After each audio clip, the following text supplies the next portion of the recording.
दुनिया के जो लीडर हैं वो दादागिरी सिर्फ एक कोड के कारण से करते हैं, सिर्फ एक कोड, और वो कोड है सर्वश्रेष्ठ कोड। आप मानते हैं कि सर्वश्रेष्ठ होना बड़ी फकर की बात है, ये फकर की बात नहीं है, ये फकिंग की बात है। सर्वश्रेष्ठ कोड के आधार पर पूरी दुनिया को है ना चूतिया बना दिया जाता है। चूतिया से भी मतलब कि घटिया, यानी कि आपकी वैल्यू जीरो कर दी जाती है। जीरो वैल्यू कैसे होती है? देखिए आईपीएल चल रहा है, सब देख रहे हैं आप, सबको पता है कि पहले से फिक्स है कि विजेता एक ही होगा। 10 टीमें हैं, एक ही जीतेगा, 9 टीमें हारेंगी, और जब वो हारेंगे तो वो मानेंगे कि हम हार गए। और देखिए उन्होंने जीतने के लिए अपना तन मन धन जीवन अपना सब कुछ लगाया, अपना सब कुछ लगा के जब कोई आदमी हारता है ना तब वो जीरो में आ जाता है। और फिर जो हारता है उसको दुनिया क्या कहती है? हार गया, बिल्डिंग कराती तेरी, बॉलिंग कराती है ही दृष्टि, उसको है ना मतलब कि फकिंग पाड़ दिया जाता है, चूतिया पाड़ दिया जाता है उसको। ये शब्द जो मैं यूज कर रहा हूँ ये शब्द तो बहुत छोटे हैं, जो हो रहा है वो तो सर्वविनाश है, सर्वनाश हो रहा है सर्वश्रेष्ठता के कारण से, ठीक है। यानी आपको मार दिया जाता है, आप अकेले हो जाते हैं, आपको अकेला छोड़ दिया जाता है, आपके साथ कोई नहीं होता। ये कोड हर जगह लागू है, हर जगह। देशों में सर्वश्रेष्ठ कौन? बोला तू तो अविकसित देश है, औकात तुम्हारी, वैल्यू खत्म, तुम तो विकासशील हो, हम देखो विकसित देश है। ऐसी धर्म, सर्वश्रेष्ठ धर्म कौन सा है? हम हिंदू हैं, तुम जहाँ मुस्लिम बाउल है वहाँ हम मुस्लिम हैं, जहाँ क्रिश्चियन हावी है वहाँ हम क्रिश्चियन हैं, बाकी तुम कुछ नहीं। ऐसे ही जातियों में हमारी ये जाति है, तुम क्या? ऐसे ही हर जगह ये चीज़ सेट की गई है। पंचायतों में सर्वश्रेष्ठ कौन, राज्यों में सर्वश्रेष्ठ कौन, गाँव में सर्वश्रेष्ठ कौन, नाचने में कौन, गाने में कौन, खाने में कौन, पीने में कौन, बातें करने में कौन, धर्म में कौन, ठीक है, हर जगह। उसके बाद में आते हैं स्त्री और पुरुष में सर्वश्रेष्ठ कौन? यह तो औरत है, मतलब जीरो वैल्यू। जीरो वैल्यू का मतलब आप अकेले तुच्छ हैं, आपका कोई नहीं है। इसी प्रकार हर आदमी को भी तोड़ दिया गया है। देखिए औरत पुरुष को नहीं, हर आदमी को भी। तू बच्चा है, तू बूढ़ा हो गया है, जवान है तो खिलाड़ी नहीं है, ठीक है, तुझे खेलना नहीं आता तो क्या क्रिकेटर बनेगा, तू क्या गुंडा बनेगा, तू क्या हीरो बनेगा, तू क्या कॉमेडियन बनेगा? क्योंकि सर्वश्रेष्ठ की पोजीशन तो एक ही है, बाकी सब तो हारेंगे, और जब हारेंगे तो क्या है? Zero value. ऐसे सबकी यही हालत है। 99.99% लोगों को हारना तय है, क्योंकि सर्वश्रेष्ठ की ट्रॉफी एक ही है और सब खुद से हारते हैं, मानते हैं मार गए। और ये चीज जन्मते ही शुरू हो जाती है।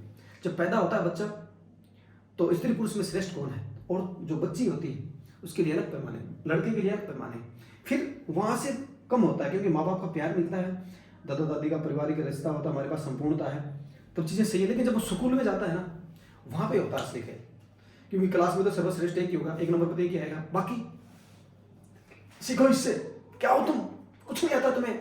जबकि पहले से पता है कि एक नंबर पे तो एक ही आना है, बाकी कितनी भी कोशिश करें 10 में से 10 ले आएंगे ना तो भी पर्ची डालेंगे कि पर्ची जिसकी लॉटरी लग गई वो एक नंबर साबित होगा, बाकी सब जीरो। खूबसूरती में श्रेष्ठ कौन, ठीक है, भाषण देने में श्रेष्ठ कौन, सब चीजें क्राइटेरिया बांटी जाती हैं। वो लोग सिर्फ दुनिया में इतने ही होते हैं जितने लोग 24 घंटे में पैदा होकर मर जाते हैं, इतनी संख्या होती है उनकी, इनसे भी कम, यानी जीरो वैल्यू लोग होते हैं ये जो सर्वश्रेष्ठ होते हैं। यानी 100% जो दुनिया है वो सारी इस कोड के कारण से अपने आप को हारा हुआ मान रही है, अपने आप को तुच्छ मान रही है। और ये तुच्छता का आलम इतना है कि मुझे पता है कि मैं जहरीले गेहूं खा रहा हूँ, मैं जहरीला चावल खा रहा हूँ, मैं जहरीली सब्जियां खा रहा हूँ, मैं इस दिल्ली के अंदर जहरीली हवा ले रहा हूँ, इससे मैं मर जाऊंगा, लेकिन मैं इसमें कोई सुधार नहीं कर सकता, क्योंकि मेरी वैल्यू जीरो है, क्योंकि मैं सर्वश्रेष्ठ नहीं हूं। मैं अपनी जिंदगी का फैसला नहीं कर सकता, क्यों? क्योंकि मैं सर्वश्रेष्ठ कर्मचारी नहीं हूं, मैं सर्वश्रेष्ठ डॉक्टर नहीं हूं, मैं सर्वश्रेष्ठ इंजीनियर नहीं, क्योंकि करने मैं सर्वश्रेष्ठ जज नहीं हूं, क्योंकि ये करने की सारी पावर उनके पास है। इंसान के पास कोई पावर है ही नहीं, उन्हें तो चूतिया पाड़ दिया गया है, उनकी वैल्यू जीरो बना दी गई है। ये सिर्फ एक कोड का नतीजा है। और आप सोचते हैं कि सर्वश्रेष्ठ होना बड़ी फकर की बात है। माँ बाप कहते हैं बेटा 1 नंबर पे आओ, अरे माता पिता श्री 1 नंबर पे तो सिर्फ एक ही नहीं जगह है, कहां से आएंगे सब 1 नंबर पे, कहां से आएंगे? पॉसिबल नहीं है। ये दुनिया कोई किसी को जिता के आगे थोड़ी बढ़ रही है, हरा के बढ़ रही है। ये कोड इसे ऐसे लागू है, इसलिए सब लोग हार जाते हैं, अपने आप को चूतिया समझ लेते हैं, अपने आप को जियो समझ लेते हैं, तब जाके जो बचता है, जो एक नंबर पे आता है, वो कहता है कि मेरी मानो। नहीं मानोगे तो पुलिस है, फौज है। या देखो कंपटीशन हुआ था और तुमने माना था, बोले हाँ माना था। और इंसान मानने वाला प्राणी है, हम मानते हैं, इसलिए ये चीजें चलती हैं।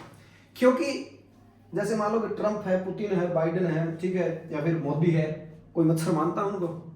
इंसान को छोड़ के बकरी, भैंस, गधा, करोड़ों प्रजातियां जीव होंगी, क्या कोई मानता है उनको कि ये वर्ल्ड के लीडर है? कोई मानता है क्या? नहीं मानता। तो ये कोड देखिए आया कहाँ से? ये कोड अच्छा भी है, ऐसा नहीं। देखिए जो चीजें हुई हैं, जो व्यवस्थाएं चली हैं, वो समय की डिमांड थी, कोई चीज यूं ही नहीं आती। मैं जो आज बात कर रहा हूँ वो संपूर्ण विनाश के आधार पर बात। आज वो चीजें जहर हो गई हैं, वो कल नहीं थी। कल कैसे नहीं थी? देखिए श्रेष्ठ कोड आया कहाँ से?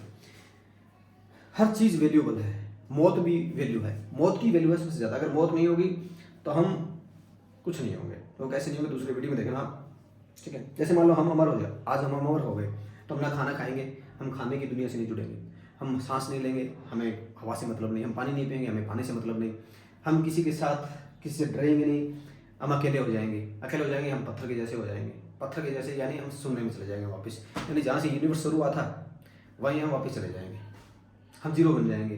क्योंकि अमरता शून्य है, जो शून्य है, ये जो खाली जगह यही अमर है, हम शून्य बन जाएंगे। तो मौत ही वैल्यू तय करती है लाइफ की, लेकिन इतनी भी वैल्यू तय नहीं करेगी हम सभी खत्म हो जाए, फिर मर के जीरो हो जाए। इसके लिए ये ज्ञान बांट रहे हैं, बाकी हर चीज जायज है। अब देखिए श्रेष्ठ कोड आया कहां से? ये आया है आइस एज से, बर्फ के युग से। बर्फ के युग में आदमी सर्वश्रेष्ठ बना। श्रेष्ठ आदमी अफ्रीका में बना है और सर्वश्रेष्ठ बर्फ में बना है। कैसे बना? देखिए बर्फ के अंदर आपको खाने के लिए क्या था? सिर्फ मांस, किसी जीव का शरीर। फल फूल या फिर जो पक्षी हैं, छोटे जानवर हैं, वो तो है नहीं। जितने भी हैं वो सब मांसाहारी हैं, या फिर बड़े जानवर हैं, ठीक है, वो भी सारे बर्फ में रह रहे के बड़े खतरनाक समझदार हो गए हैं, वो भी आपको खा जाना चाहते हैं, वो भी शिकारी हैं। तो वहां पर आपका सामना हो रहा है शिकारियों से। दूसरा आपकी भूख से। बर्फ में भूख बहुत लगती है, आप खाना नहीं खाएंगे तो बर्फ आपको मार देगी। अगर आपको शिकार करने जाएंगे तो आपको सामने वाला मार देगा। यानी अपनी लाइफ का 100% आपको देना है, 100 नहीं 1000%। आपका भूतकाल और वर्तमान काल और भविष्य तीनों लगे हुए हैं दाव के ऊपर, इसमें 1000% लगता है। तब वहां पे आपको पूरा दिमाग चलाना पड़ेगा, पूरे शरीर को काम में लेना पड़ेगा, पूरे मौके आपको पता होना चाहिए जो जिसको हम मार रहे हैं उसकी क्या कैपेसिटी है, उसको हम कैसे मारेंगे, कैसे वो हम पे हमला करेगा। यानी वो सारी चीजें दाव पे सब कुछ लगाना पड़ता है। इससे बना आदमी सर्वश्रेष्ठ, उसे हर चीज का पता लग गया। और यहां पर एक चीज और पैदा होगी, हत्यारापन, खतरनाक हत्यारापन। सीधा सा फॉर्मूला है कि आपको पहले किसी को मारना है, फिर उसका पूरा शरीर आपको मिलेगा, फिर उसका मांस आप काम में लेंगे, खाल, दांत, हड्डियां, सब कुछ आप काम में लेंगे। यानी एक फॉर्मूला पैदा होगा कि पहले किसी को मारिए और फिर उसका सब कुछ आपका। डकैत यहां से पैदा हो गई। डकैत है ना, वो अफ्रीकन गोरे होते हैं, ठीक है, लगभग आपको गोरा आदमी मिलेगा। वो क्या करेगा? मालिक को मारेगा। उसे भूख लग गई, उसे खाना है तो खाने के मालिक को मारेगा। किसी की बीवी पसंद आ गई, उसके पति को मारेगा। किसी की लड़की पसंद आ गई, उसके बाप को मार देगा। किसी की जमीन पसंद आ गई, उसके मालिक को मार देगा। किसी की संपत्ति पसंद आ गई, उसके मालिक को मार देगा और फिर उस पर कब्जा कर लेगा। अब तो ये पिछले 50 सालों से कानून आया है, संविधान चल रहा है, नया ये चीज़ें चल रही हैं। अब इंटरनेट आगे चीज़ों को पता लग जा रहा है, तो मर्डर के केस में चीज़ें बहुत हार्ड हो गई हैं, इसलिए वो चीज़ें सक्सेस नहीं हो पा रही है। इससे पहले का इतिहास देखेंगे ना, लोगों ने जमीन पे कब्जा मारने के लिए पूरी बस्ती को खत्म कर दिया, पूरे देश के देश खत्म कर दिए। ये उसी का नतीजा है। अब इसमें एक चीज और भी है, देखिए मौत का ज्ञान। यहाँ पे इसको मौत का ज्ञान नहीं हुआ। मौत का ज्ञान है ना, वो काले लोगों को नहीं है, वो तो अब हुआ है पढ़ लिख के नकल से। देखिए मौत का ज्ञान, जैसे मान लो कि मैं हूँ, मेरे बच्चे हैं और बीवी, वो मैं छोड़ के आ गया गुफा के अंदर और मैं शिकार करने जा रहा हूँ और मेरा शिकारी सामना हो गया, उसने मुझे फाड़ दिया, यहाँ से फाड़ दिया या कहीं फाड़ दिया, मैं घायल हो गया और मैं बचा के अपने बीवी बच्चों के पास आ गया या अपने परिवार के पास आ गया। मेरा खून निकल रहा है, ठीक है, और मैं थोड़ी देर में मर जा रहा हूँ, मर गया वाले को 2-3 घंटे में। उसके बाद मैं चुप हो गया, बर्फ है, बॉडी सड़ेगी नहीं। तो उनके वो जंगल में है, देखिए वो जो बीवी बच्चे, उन्हें बोलना नहीं आता, उन्हें समझना नहीं आता, लेकिन उनके अंदर शून्य भाव पैदा होगा कि यार ये बोल क्यों नहीं रहा, बॉडी सड़ेगी नहीं, चुपचाप पड़ा है, वो देखेंगे। तो वो जो चीज़ है, वो जो उनके दिमाग में जो चीज़ चल रही है कि ये चुप क्यों है, फिर उनको भूख भी लगी हुई है। वो जो चुप्पी है, उसने सवाल किया कि ये चुप क्यों है। तब इंसान को मौत का ज्ञान हुआ कि ये मर गया है। गर्म जलवायु में नहीं हुआ, क्योंकि गर्म जलवायु में बॉडी सड़ने लगती है। सड़ने के बाद ये मतलब ये अंतिम संस्कार करने की पत्तियां तो अब आई हैं, जंगल में थी नहीं, तो आदमी बॉडी को छोड़ के चले जाते थे, तो मौत से दूर हट जाते थे, इसलिए मौत का ज्ञान नहीं हुआ उनको। और हड़प्पा सभ्यता के खात्मे का कारण यही था, उनको मौत का ज्ञान नहीं था। और जो बर्फ के लोग माइग्रेशन जब हुआ लोहे के साथ, तब उन्होंने सबको मारना शुरू कर दिया। तो कुछ तो भाग गए, कुछ मर गए, फिर ऊपर से जलवायु परिवर्तन हो गया, ठीक है, तब जाके हड़प्पा सभ्यता खत्म हो गई। ओके, तो उनको मौत का ज्ञान हुआ, उनको सब कुछ पता चला कि यहाँ अटैक करने से, देखिए जो शिकारी पशु होते हैं इन्होंने पता होता है कि ये मरेगा कैसे, या ये हमारे कंट्रोल में कैसे आएगा। जैसे शेर हो गया गर्दन पे वार करता है, लोमड़ी हो गई, भेड़िया हो गया, कुत्ता हो गया, कहाँ पे वार करता है, यहाँ पे। उन्हें पता है कि यहाँ पे वार करने से वो चीज़ होगी। हालांकि मौत का ज्ञान उनके पास भी नहीं है, लेकिन उन्हें ये पता है कि ये शांत हो जाएगी, ये हमारी पकड़ में आ जाएगा, ये हमारे कंट्रोल में आ जाएगा। लेकिन मानव को मौत का ज्ञान पता लग गया, इसलिए जो मेडिकल दुनिया है वो सारी वहाँ से चली, इससे अफ्रीकन घोड़े से। देखिए अब एक चीज़ और बड़ी खतरनाक हुई है वहाँ पे बर्फ में, वो है वाव फैक्टर। जो आज सारा प्रदूषण है, ग्लोबल वार्मिंग है, ये जो सारी चीजें हैं ना, वो वाव फैक्टर एक आंसर है।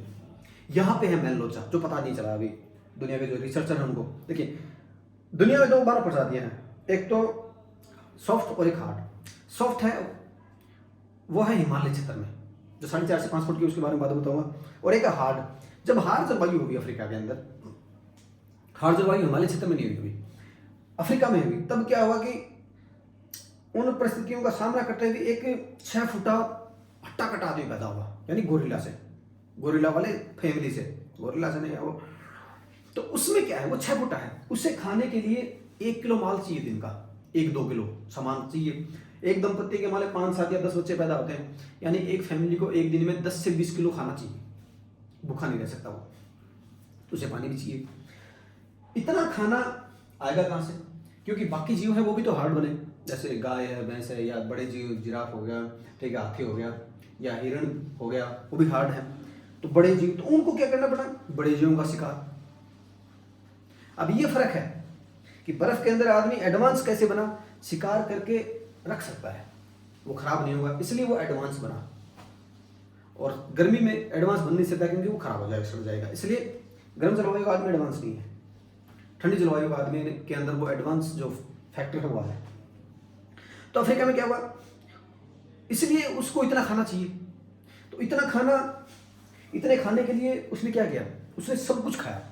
जड़ में खाना मिला, किसी की जड़, जैसे गाजर है, मूली है, चुकंदर है, या फिर और कोई गांठ है, जड़ें उसने खाई। तना है, तने उसने खाए, चाहे वो गले का तना हो, ठीक है, पत्तियां उसने खाई, फल फूल, यानी जो भी उसे खाने लायक, यानी जो चबाने लायक और उसमें पेट में पचने लायक मिला, वो सब खा गया।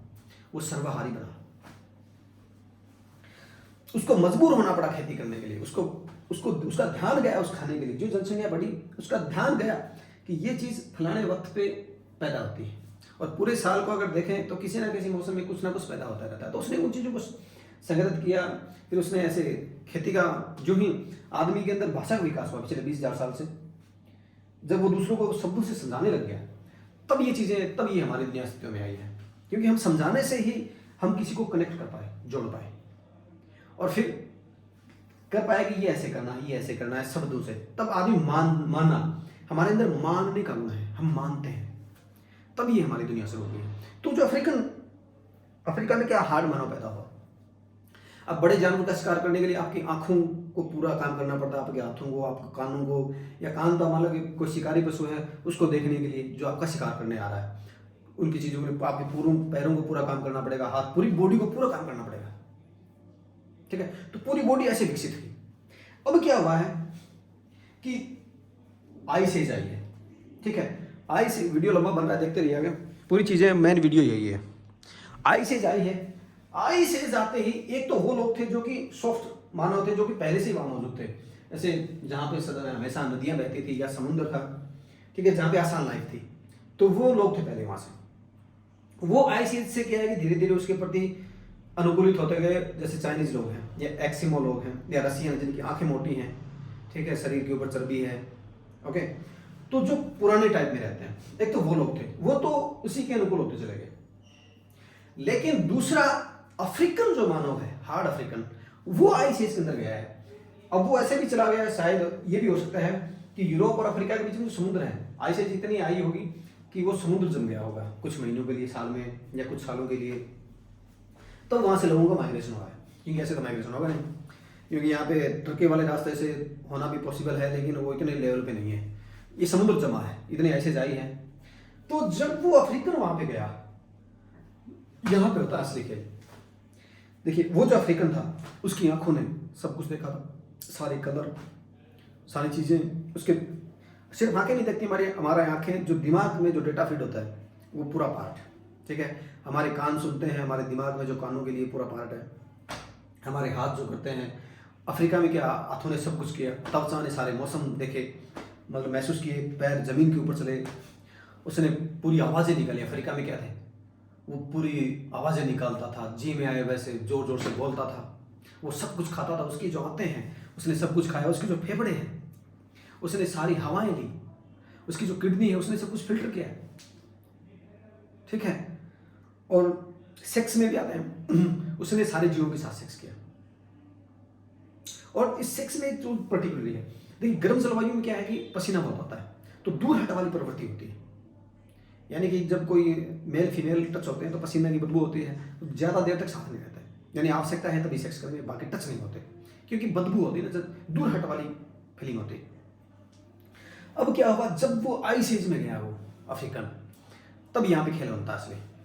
क्या खेल बनता है, वहाँ पे जाते ही उसकी आंखों ने क्या देखा, सफ़ेद ही सफ़ेद। उसके कानों ने क्या सुना, कुछ आवाज़ें, या यूँ मान लीजिए चित्कार की आवाज़ें, जब कोई शिकार बन रहा है तो वो मरने से पहले चिल्लाहट, या सरसर की साएं साएं की बर्फ़ की आवाज़, या हवाओं की आवाज़ बर्फीली। उसने क्या खाया, कच्चा मांस, क्या बर्फ़ खाया, ठीक है।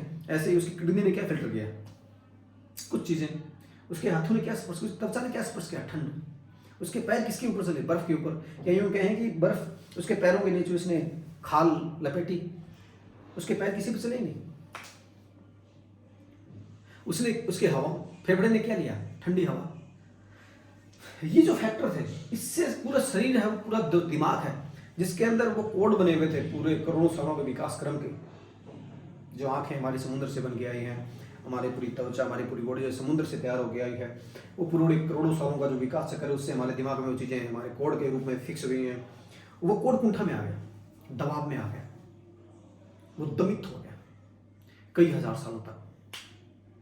और वहां पे क्या हुआ, खाने के लिए क्या मिला, गर्म खाने के लिए खून किसी का, ठीक है, मलमूत्र, या पसीना, या फिर खुद की सांसें। तो ये चीज़ भी विकसित हुई आदमी के अंदर, दूसरों की सांसों को लेना, सांसों की जो पद्धति है, ठीक है। दूसरा मलमूत्र खाना, पेशाब पीना, खून पीना। देखिए ज़्यादातर जो जानवर हैं आइस एज के, वो सब मल खाते हैं एक दूसरे का, यानी मानव बल को देखना, कुत्ता है या भेड़ है, दूसरे जानवर वो खा जाते हैं, तो वो चीज़ें वहाँ से आई हैं। पसीना बहुत अच्छा लगता है, ठीक है। दूसरा सांसें बहुत अच्छी लगती हैं, लिप किस हो गया, मुंह से सांस देना हो गया, ठीक है, ये चीज़ें बहुत अच्छी। दूसरा क्या है कि सेक्स, ये बड़ा फैक्टर है। वहाँ पे गर्मी मानव शरीर में यानी सटा के रखा है इंसानों ने अपने आप को, भाई बॉडी से बॉडी। चलो बड़े, हम बड़े की बात नहीं करते, जैसे माँ है तो उसने अपने बच्चे को अपने शरीर से सटा के रखा, तभी तो वो जिंदा रहा। उसने अपने बच्चे को अपनी सांसें दी, ठीक है, अपना गर्म दूध पिलाया, ओके। तो इससे क्या है कि टचिंग जो पॉइंट है उसमें एक अलग फीलिंग है, इसलिए जो छेड़छाड़ के मामले हैं वो बड़े खतरनाक होते हैं। यानी हम छूना चाहते हैं, जो गोरा होता है, मैं भी गोरा हूँ, तो हम क्या है कि छूना चाहते हैं, हर गोरा आदमी टच करना चाहता है। और इसका ये और भी फैक्टर है कि जो त्वचा करोड़ों सालों तक सब कुछ छूती रही, वो बर्फ में जाने के बाद में उसने किसी को छुआ नहीं, छुआ तो सिर्फ इंसान को। तो जब वो आइस एज से बाहर निकला गर्म जलवायु में, तो उसकी त्वचा ने जो सब कुछ फील किया, उसे सब कुछ वाव लगता है, वाव।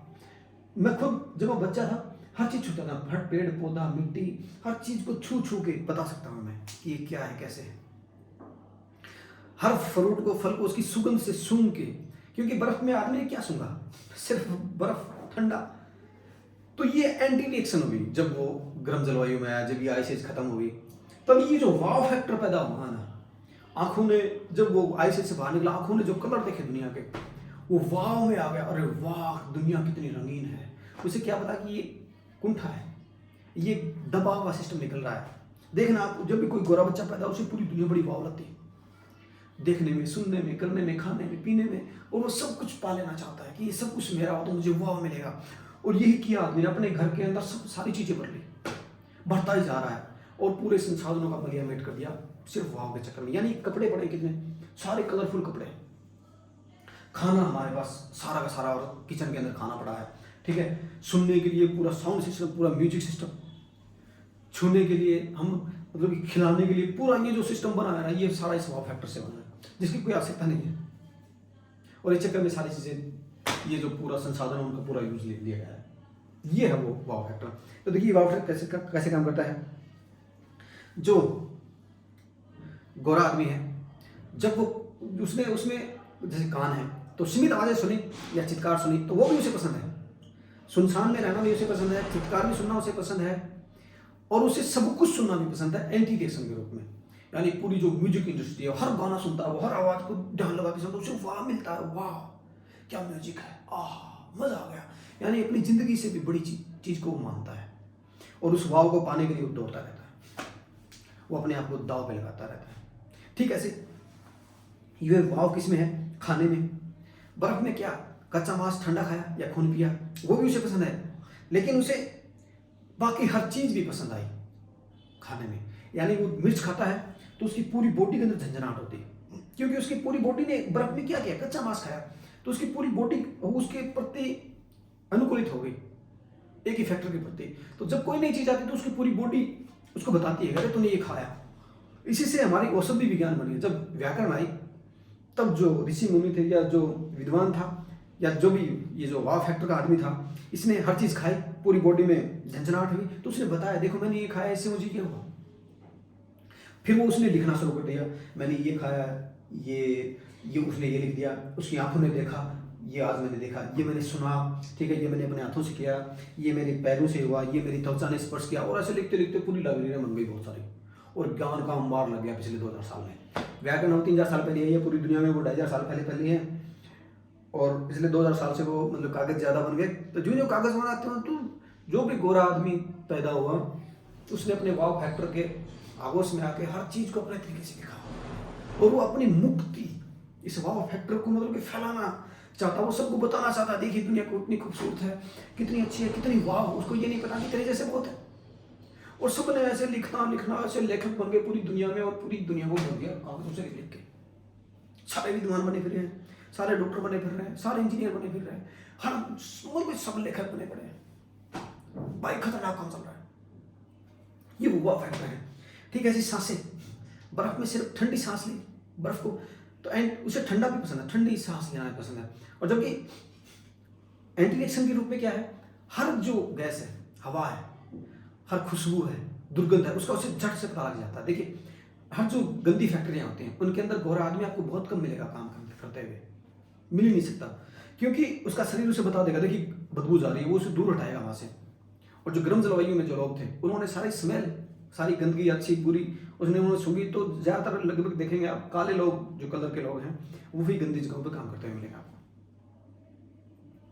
तो गोरे आदमी को हर खुशबू अच्छी लगती है, पूरी दुनिया की खुशबू अपने अंदर भर ली, पूरे सेंट में बोतलों में भर ली, छिटक रहा, सब कुछ सूंघ रहा है, वो अपने पार्टनर को सूंघ रहा है, अपने घर की इसको सूंघ रहा, पूरे मसाले सूंघ रहा, पूरा खाना सूंघ रहा है, पूरी हर जूतों की बदबू भी सूंघ रहा है, जुराबों ने पसीने की बदबू सूंघ रहा है। यानी कि हर फल फ्रूट को सूंघ सूंघ के बता दे रहा है कि ये कैसा है, क्या है। ये वो एक वो एक वाव फैक्टर है वो। और इस वाव फैक्टर के चक्कर में भाई आदमी ने, अब कलर बनाने के लिए कितना पानी खराब होता है, कितने केमिकल लगते हैं, म्यूजिक बनाने के लिए कितना कुछ करना पड़ता है, ये जो किताबें लिखते हैं इसमें कितना कागज खर्च हुआ, ये जो जानकारियां हैं, चीजें देखने के लिए हमें स्क्रीन चाहिए, हमें पूरी दुनिया चाहिए देखने के लिए, क्योंकि वाव फैक्टर उतना ही बढ़ेगा, जितना हम आगे बढ़ते देखते जाएंगे उतना ही वाव फैक्टर ज्यादा मजे में आएगा, जितना सुनते चले जाएंगे उतना ही। इससे एक चीज भी विकास भी इसी से हुआ है। इंसान ने वाव फैक्टर के आगोश में आके सब कुछ देखना चाहा, वो धरती से बाहर निकल गया, वाव फैक्टर में आके उसने सब कुछ खा लिया, उसे सब कुछ पता लग गया कि लाइफ में क्या खाना है, क्या उसकी संपूर्णता है। उसने सब कुछ सुन लिया, उसने सब कुछ लिख दिया, उसने त्वचा से सब कुछ स्पर्श कर लिया, उसने सारे डेटा बना लिए वाव फैक्टर के कारण से। तो ये विकास का बहुत बड़ा खतरनाक दौर चला है। लेकिन अब ये चीज़ें हमारे सामूहिक विनाश पे आ गई, यानी अब चीज़ें हमें छांटनी होंगी कि हमें पता लग गया कि सब में वाव फैक्टर है, और इस वाव फैक्टर के चक्कर में हर आदमी पूरा सब कुछ पाना चाहता है, और जब उसे नहीं मिलता तो फिर कुंठा में आ जाता है, फिर वो तनाव में आ जाता है, फिर वो मतलब कि चिंता में आ जाता है, फिर उसकी बॉडी खाना पचाना नहीं शुरू कर, फिर वो बीमार हो जाता है, फिर वो अपने आप को ऐसे लगता है कि जैसे यार हम इस दुनिया में कुछ नहीं, जबकि संसाधन सीमित है। तो हमें एक तो वो दुनिया बनानी होगी। देखो एक आदमी एक दिन में कितना यूज कर सकता है, थोड़ा सा है। तो एक तो हमें चक्रीय व्यवस्था बनानी पड़ेगी, ठीक है, राउंड से, कि आज आदमी यहाँ है, जैसे फूड वर्ल्ड फूड बैंक बना दिया हमने, आदमी जितना खाता है उतना उसमें जमा करवा दिया, ठीक है। तो अब एक तो ये है कि हम अपने घर में पूरी साल का खाना भर लें, ठीक है, या फिर हम इतना खाना भर लें कि हम दूसरों को खिलाते रहें और हम अपने आप को बादशाह साबित करते रहें, अपने हत्यारे को शांत करते रहें। एक ये है कि हमने एक व्यवस्था में जमा करवा दिया अपना खाना, हम यहाँ खा लिया, अब हमें वाव फैक्टर लेना है, हमें दूसरी जगह जाना है, दूसरे इंसानों के साथ जाना है, या कुछ हमें नया करना है तो हम वहाँ जाएँ और वहाँ फूड बैंक से खाना ले लें, या हम कपड़े पहनते हैं, जो भी हमारी आवश्यकताएं हैं, उन आवश्यकताओं के हम एक वर्ल्ड लेवल पे बैंक बना दें, हम उसमें अपनी आवश्यकताएं पैदा करके उसमें जमा करवा दें, फिर हम वाव फैक्टर के अंतर्गत पूरी दुनिया को बेचें, वहाँ पे वो चीज़ें हमें मिलती चली जाए। तो हमें एक तो व्यवस्था बनानी होगी, नहीं तो वाव फैक्टर जो है वो आज सुसाइड फैक्टर बन गया है हमारा, क्योंकि हमें मजे के बिना स्वाद नहीं आता और इसके बिना विकास भी नहीं है। तो अगर हम इसे पूरा रोक देंगे तो भी कहानी खत्म, और नहीं रोकेंगे तो फिलहाल के कारण से भी कहानी खत्म। तो हमें व्यवस्था तो बनानी होगी, तो ये व्यवस्था होगी वो व्यवस्था, यानी पूरी वर्ल्ड लेवल की व्यवस्था हमें बनानी होंगे, क्योंकि वाव फैक्टर ही हमारी असल समस्याओं का जड़ है, और वाव फैक्टर ही हमारी समस्याओं से हमें बाहर निकाला हुआ फैक्टर ने, उसने हमें सब कुछ बताया है और वही सब कुछ खत्म कर रहा है। इसके अंदर और क्या मिल गया, हत्यारापन हमारा, हम डरते नहीं है, हमारे अंदर हत्यारापन कर, देखिए ये जो है ना जाति व्यवस्था, ये जो ऊंच नीच है, ये गरीबी अमीरी है, ये इसके कारण, ये हत्यारेपन के कारण से जो हमारा हत्यारापन है, हमारे अंदर हत्यारापन है। अब या तो हम इंसानों को मारें तब वो शांत हो, या फिर हम किसी को मारें। तो मांस खाना कोई पावर एनर्जी का सब्जेक्ट नहीं है, बल्कि सबसे पहला सब्जेक्ट है कि हम किसी की हत्या करते हैं तो हमें सुकून मिलता है, क्योंकि हमारे अंदर हत्यारापन है, ठीक है। हम देखिए हमारे पास बंगला है, बहुत बड़ा बंगला, सबसे अच्छा बंगला, तो हम दूसरों को कहते हैं क्या भिखारी कहेंगे, गरीब कहेंगे, उससे हमारा हत्यारापन शांत होता है। ओके, ठीक है। ऐसे जब मेरे पास आईफोन है, क्या क्या तेरे पास, उससे हमारा हत्यारापन सा, वो हमारा जो ईगो है ना, वो हमारा हत्यारापन है, उसकी शांति, वो पावर होती है, वो पावर है, हत्यारापन हमारे पावर है। देखिए उससे हमें नॉलेज होता है सारी चीज़ों का, तो उसका इलाज क्या है, अपने आप को पूरा यूज करना, हमारे अंदर जो पावर है उसको पूरा यूज करना। उसके लिए पर पर्सन पावर दी जाएगी इंसानों को, जिसके अंदर ये लगता है ना कि मैं 30 मार खाऊं, उसको पर पर्सन पावर दी जाएगी, पर पर्सन पावर के अंदर हिस्सा दिया जाएगा, जो आज तक बना नहीं है, क्योंकि और वो आल पर्सन के अंदर सम्मिलित होगा, ताकि आदमी ये नहीं कि व्यवसाय से फट के कहीं और चला जाए, फिर वही जंगली वाला काम, जंगल में चला जाए, जंगली काम में जंगली आदमी बन जाए। इसका इलाज यहाँ पे होगा, ठीक है। तो ये सब चीजें जो असमानताएं हैं वो हमारे हत्यारेपन को शांत करने के लिए है। ओके, ये सर्वश्रेष्ठ हत्यारापन होगा, ये वाव फैक्टर हो गया। फिर सर्वश्रेष्ठता, यानी कि आइस एज के अंदर आदमी ने सब कुछ लगाया अपना, तो एडवेंचर रिस्क के लोग हैं, सब कुछ लगा देते हैं, तो ये भी इसी से होगा, पर पर्सन पावर। दूसरा जो हत्यारापन है उसको रोकने का क्या होगा, सीधा सा कानून होगा, हत्यारे पर रहम नहीं, भाई हम इस पर रहम नहीं कर सके। अगर आपने किसी की हत्या की तो आपने किसी की हत्या नहीं की, भाई मौत का तो हमें पता ही नहीं है, जीवन से पहले और जीवन के बाद हम कुछ नहीं जानते, तो आपने किसी का जीवन खत्म किया है तो आपका जीवन उसके लिए काम में लिया जाएगा, ठीक है। ये नहीं आपको फांसी दे दी, गोली मार दी, नहीं, चाहे आपको हम किसी रिसर्च के लिए काम मिले, डॉक्टर बनाने के लिए आपकी बॉडी काम में ली जा सकती है, आपकी जीवित बॉडी। आपने अगर किसी का जीवन छीना है तो जीवन कौन ठीक करता है, डॉक्टर करते हैं, ठीक है। या फिर कुछ ऐसी खतरनाक जगहें होती हैं जहाँ पे जैसे खदानों में रिसर्च हो गया, ठीक है, या फिर अंतरिक्ष में भेजने की बात है, या फिर ऐसी जगहें जहाँ पे जान जा सकती है, वहाँ पे आपको भेजा जा सकता है। और अगर ज़्यादा हत्यारे हो गए तो सीधा कोई मार दो तो क्या है, या फिर आपकी किडनी दे दी जाएगी, किसी को आंखें दे दी जाएंगी, यानी आपकी लाइफ को काम आनी चाहिए। तो कानून ये होगा कि हत्यारे पर रहम नहीं होगा, और इसके लिए बाकायदा पूरा सिस्टम बनाया जाएगा। अब ये भी नहीं है कि आप हत्यारे हैं, आपको डॉक्टरों को सौंप दिया, आप उसे सेटिंग कर लेंगे या उनको मार देंगे तो वो पूरी सिचुएशन हमें सेट करनी होगी ऐसी पावरफुल कि हत्यारा है वो उसका लाइफ काम में आ जाए। और ऐसे नहीं, अगर आप किसी की जान बचा देते हैं तो आपको छुट्टी मिल सकती है जीने की। भाई आपने किसी का जीवन छीना है, उसके पैरेलल में अगर आपने बहुत बड़े जीवन को बचाने का काम कर दिया, आपको मौका दिया जाएगा। ठीक है, आपने ओवर बुक कर दिया। अब ये नहीं है कि आपने अपने भाई को मार दिया और उसकी जो बीवी बच्चे हैं उनके आप पति बन गए। ये भी देखा जाएगा, सोचा जाएगा, लेकिन ऐसे तो चलेगा नहीं, ऐसे तो मारते चले जाएंगे आप। तो इसके ये इलाज होगा। ठीक है, तो ये 3-4 चीज़ें हैं जो हमें करनी होंगी। और ये चीज़ें आएंगी कहाँ से? देखिए, ये चीज़ें आएंगी लाइव लोकतंत्र से, जब सब कुछ लाइव होगा। लाइव यानी रियल टाइम में मैं क्या हूँ, मेरा डेटा मैं दूँ, मैं इतना खाता हूँ, मैं इतना पीता हूँ, मेरे अंदर ऐसे हत्यारापन है, मुझे ऐसे गुस्सा आता है, मेरा पूरा विकास चक्कर क्या है वो मैं समझूंगा। फिर मैं खुद को संभालूंगा, पूरी दुनिया से मैं समझूंगा, पूरी सिस्टम में मैं चलूंगा। यानी खुद का, चौथी चीज़ क्या है कि खुद का अध्ययन। खुद का अध्ययन, जब आदमी खुद के ऊपर सवाल उठाएगा तभी आदमी खुद को रोक पाएगा, खुद को आगे बढ़ा पाएगा, बैलेंस में रख पाएगा। हम किसी दूसरे के कहने पे खुद को बैलेंस नहीं रख सकते, ये झूठी बात है। तब हम दबाव में आ जाएंगे, हम सोचेंगे यार ये तो दादा हो गए, मुझे तो मनमर्जी करने लगा। ऐसा नहीं था, बल्कि हम खुद को सबसे ज़्यादा खुद को रोक सकते हैं, खुद को ही हम खुद को आगे बढ़ा सकते हैं। इसके लिए जरूरी है कि हम खुद को जानें। तो सेल्फ स्टडी होगी। तो वो जब लगभग मैंने बता दिया, हमारा विकास चक्कर है, आज हम कहाँ से बने हैं, वो चीज़ें हमारे पास आई हैं, ये यूनिवर्स क्या है इसके बारे में मैं बताता चला जाऊँगा अभी। ये ठीक है, हम जीवन में हैं, हमारे पास सब कुछ रियल डाटा होंगे, धरती पे हमारे लिए क्या है, हम एक दिन में कितना खाते हैं, कितना पीते हैं, उसके हिसाब से हमें कितना कुछ करने की ज़रूरत है, कितना जीने की ज़रूरत है। और फिर उसके बाद में अगर हमारे पास ज़्यादा एनर्जी है तो हम किसी दूसरे के लिए कितना कर सकते हैं, या कितने लोग हैं जो कि मजबूर हैं, जो खुद का कर नहीं सकते, या फिर उनको हमारा साथ चाहिए, कितने लोगों को चाहिए, कितने लोग आश्रित हैं। वो सारे जो रियल टाइम डेटा होंगे वो होंगे रियल टाइम सिस्टम से। इसके लिए पहली सीढ़ी हम लाइव बनाएं उसको, फिर उसको रियल टाइम में ले जाएं, फिर हम उसको वर्चुअल ले जाएं। वर्चुअल क्योंकि दुनिया है वो जीवन वो संपूर्णता में चलता है, वर्चुअली चलता है, सब कुछ एक साथ में चलता है। जैसे मैं हूँ, आप हैं, इसी टाइम, किसी भी टाइम, या जीव वनस्पति, ये धरती, चांद सितारे, ये पूरा यूनिवर्स हर टाइम रन करता रहता है। सिस्टम है वो संपूर्णता में चलता है। ठीक है, श्रेष्ठता में नहीं चलता। तो हम वहाँ तक पहुँचे, यानी यूनिवर्स के पैरेलल में हम इंसान एक व्यवस्था बनाने में कामयाब हों। तब हम यूनिवर्स को समझें, हमारे जीवन को हम समझ पाएंगे, और तब चीज़ें जाके है ना एक बैलेंस में आएंगे। फिर हम देखते हैं आगे क्या होता है, वो आगे आने वालों की चीज़ें हैं वो। लेकिन हम इतना करें, क्योंकि फिलहाल जो कंडीशन चल रही है संपूर्ण विनाश की, उनसे तो बाहर निकले भाई, वरना तुम सब मर जाएंगे। क्या फ़ायदा है इस विकास का, क्या फ़ायदा हमने जो किया है इसका, क्या फ़ायदा होगा इन सब चीज़ों का भाई? कोई चीज़ फ़ायदा नहीं होगा। तो आइए मेरे साथ हम वहाँ तक पहुँचे। तो ये लाइव चुनाव से होगा। ठीक है, लाइव चुनाव यानी हम सबके पास पावर रियल टाइम में हमें जाने के लिए। आज तो सारे श्रेष्ठता को मैंने बता दिया, सर्वश्रेष्ठता या श्रेष्ठता के रूप में कैसे चीज़ों को रोका गया है, इंसानों को कैसे तोड़ दिया गया है, कैसे मार दिया गया है। अब देखिए श्रेष्ठता लागू होने से क्या फ़ायदा हुआ था। अब आपको पता चल गया कि जो गोरा है हीरोपिन, उसमें सर्वश्रेष्ठता है, हत्यारापन है और वाव फैक्टर है।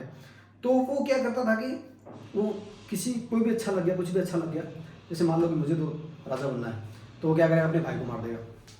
वो क्या करेगा, अपने घर में किसी को मार देगा, वो ज़मीन पे कब्जा कर लेगा, जो नया पैदा वो कुछ भी कर लेगा। इसलिए श्रेष्ठता का ये जो कैंपेन चलाए गए, प्रतियोगिताएं करवाई जाती थी, और जो पता लगता था कि ज़्यादा ही हत्यारे पैदा हो गए हैं तो उनको सबको आपस में मरवा दिया। भाई 2 लड़ो, जो मारेगा, जो बचेगा वो जिंदा रहेगा। फिर उनका आगे कंपटीशन, ऐसे सबको मरवा दिया जाता था, कंपटीशन करवा के। आज क्या है, हरवा दिया जाता है। तो उन हत्यारों का बैलेंस ऐसे बनाते हैं, लेकिन ये पूरी दुनिया में लागू हो गया, जिसका गर्म जलवायु वो लोगों से कोई मतलब नहीं है।